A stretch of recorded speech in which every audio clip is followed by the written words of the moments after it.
Overthinking is one of the most common mental struggles in the modern world.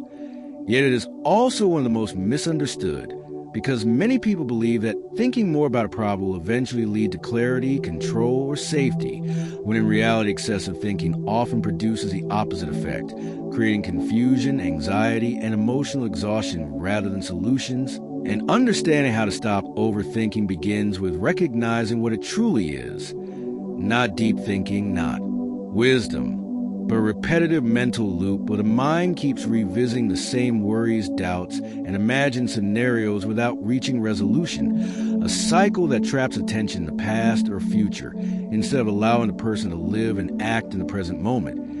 And philosophers within Stoicism understood this long before modern psychology studied it, especially thinkers like Marcus Aurelius, Epictetus, and Seneca, who repeatedly warned that the mind often suffers more from imagination than from reality, because overthinking is essentially the imagination running without discipline, constantly predicting threats, replaying mistakes, and analyzing possibilities that may never occur. And the first step towards stopping this pattern is awareness, the ability to notice when the mind has shifted from productive thinking into endless rumination, because productive thinking is purposeful and temporary. It seeks a solution and then moves to action, while overthinking is circular, returning again and again to the same question without progress, like a wheel spinning in mud. And once a person learns to identify this difference, they gain the power to interrupt the cycle instead of unconsciously feeding it. One of the main causes of overthinking is the illusion of control, the belief that if we analyze every possible outcome, we can prevent mistakes or eliminate uncertainty. But life rarely obeys such calculations, and the Stoics emphasize a powerful principle known as focusing only on what lies within our control, meaning our choices, judgments, and actions, while accepting that external events, other people's opinions, and the future itself remain uncertain and beyond our command. And much of overthinking disappears when a person sincerely adopts this perspective, because the mind stops trying to solve problems that cannot actually be solved through thought alone. For example, someone might spend hours replaying a conversation, wondering whether they said the wrong thing, imagining what others think of them, or predicting how a relationship might change. Yet none of those possibilities can be controlled through further thinking. So the mental effort becomes wasted energy, while the Stoic response would be simple.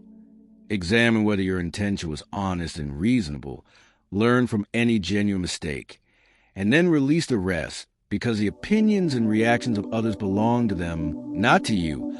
Another powerful method to stop overthinking is to reconnect the mind with action, since overthinking thrives in stillness and indecision, feeding on hypothetical scenarios instead of real experiences. But once a person takes action, even small action, the mind receives new information, and the imagined fears often shrink or disappear. And this is why disciplined individuals frequently experience less overthinking than those who delay decisions, because action breaks the illusion that endless analysis is necessary. Marcus Aurelius often reminded himself that the value of philosophy lies not in abstract debate, but in practical conduct, meaning that clarity comes through living wisely rather than merely thinking about wisdom.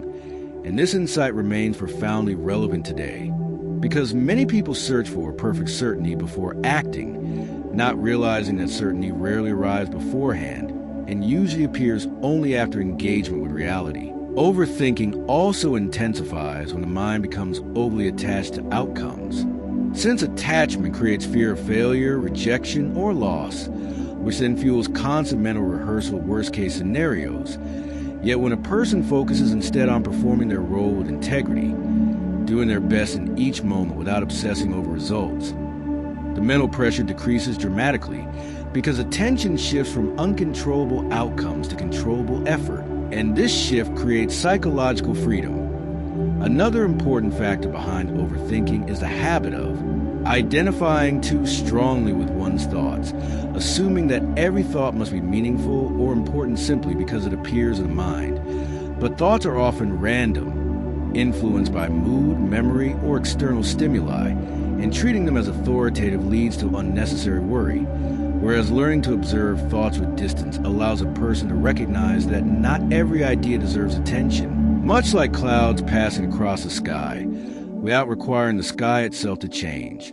Stoic. Philosophy encourages this mental distance by teaching that our judgments about events matter more than the events themselves, meaning we possess the ability to question and reshape our interpretations rather than automatically believing them. For instance, a single criticism from someone might trigger hours of overthinking if the mind interprets it as proof of failure or rejection. But the same criticism can be viewed differently, as feedback, as one person's opinion, or even as irrelevant. And the emotional impact changes accordingly.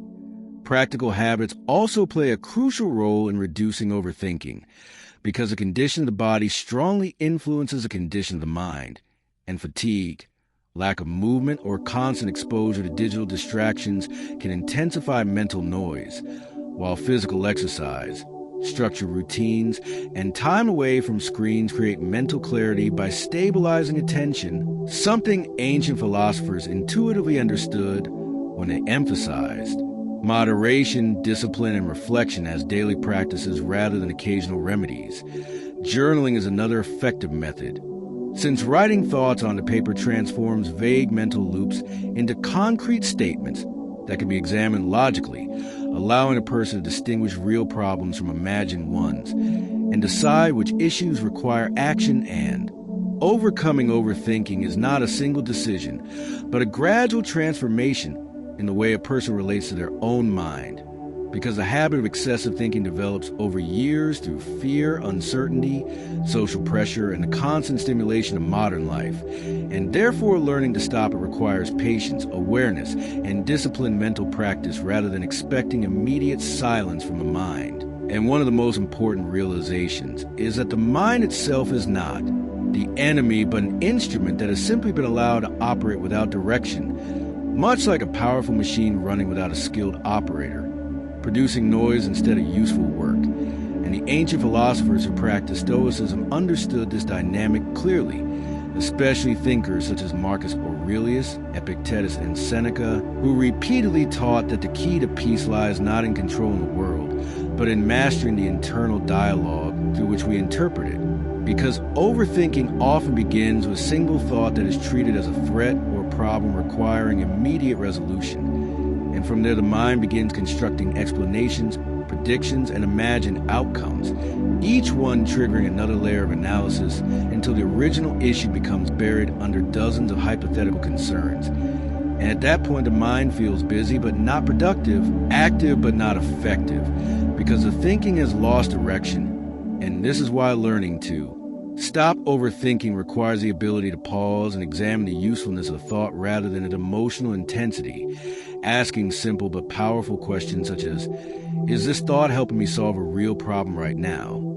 Or, is this something within my control? Because many thoughts appear urgent only because they provoke anxiety, not because they demand action. And once a person learns to evaluate thoughts with calm logic instead of emotional reaction, they regain authority over the mental process rather than being dragged by it.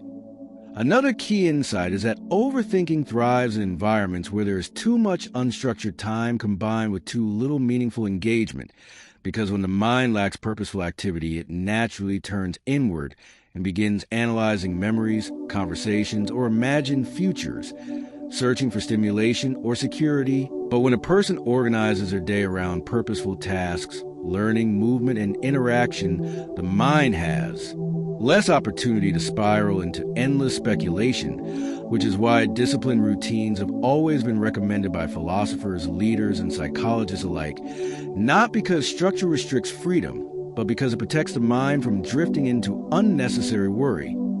Physical movement is especially powerful in this process, since the body and mind operate as a single system, and prolonged mental rumination often decreases when the body becomes active, whether through walking, exercise, or simple changes in environment, because movement disrupts repetitive thought patterns and brings attention back into present moment where sensory experience replaces abstract speculation. Another technique that reduces overthinking is deliberate simplicity in decision-making. because many people exhaust themselves mentally by trying to make perfect choices in situations where a good choice would be sufficient, analyzing every possible option, consequence, and opinion until a decision becomes emotionally overwhelming. Yet the Stoic approach encourages evaluating options according to reason and values, making the best decision available with the information at hand, and then accepting whatever results follow without endless self-criticism. Since no decision can guarantee perfect outcomes, this mindset removes the illusion that mistakes must be completely avoided, replacing it with the understanding that mistakes are part of learning and growth. And when a person adopts this perspective, they spend less time replaying past decisions because they recognize that reflection should serve improvement rather than punishment. One of the most liberating practices for reducing overthinking is learning to let thoughts pass without engagement. Because not every mental event deserves attention, and attempting to fight or suppress thoughts often strengthens them by giving them additional importance, whereas calmly observing a thought and allowing it to fade naturally prevents it from gaining momentum, much like refusing to add fuel to a small fire until it extinguishes itself. And this practice gradually weakens a habit of compulsive analysis by demonstrating that thoughts can exist without requiring reaction. Another factor that fuels overthinking is a human tendency to imagine worst-case scenarios as a form of psychological preparation, believing that anticipating problems will reduce their impact if they occur. But this habit often backfires by keeping the mind in a constant state of tension, expecting disaster even in neutral situations. And while strategic planning can be useful, excessive anticipation of negative outcomes drains energy and reduces the ability to respond creatively to real challenges when they arise, which is why Stoic thinkers recommended preparing the mind not by predicting every possible problem, but by strengthening character, courage, and rational judgment, qualities that allow a person to face whatever happens with resilience rather than fear.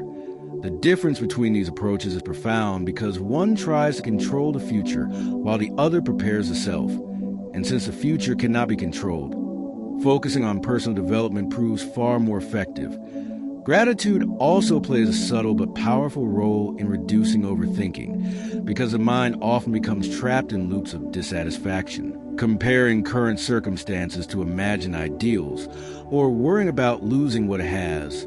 Yet when attention shifts toward appreciating what is already present, health, opportunities, relationships, knowledge, the mental atmosphere changes from scarcity to sufficiency, and this shift weakens the urge to constantly analyze how life might go wrong. Similarly, limiting exposure to constant streams of external information can dramatically reduce mental noise, because modern technology delivers an endless supply of opinions, conflicts, news, and social comparisons that stimulate the mind long after the screen is turned off, encouraging the brain to process more stimuli than it can comfortably handle, which then manifests as scattered attention and persistent overthinking. So creating intentional boundaries around media consumption protects mental clarity in the same way that physical boundaries protect personal space. Ultimately, the goal of overcoming overthinking is not to eliminate thought, but to cultivate a balanced relationship with it,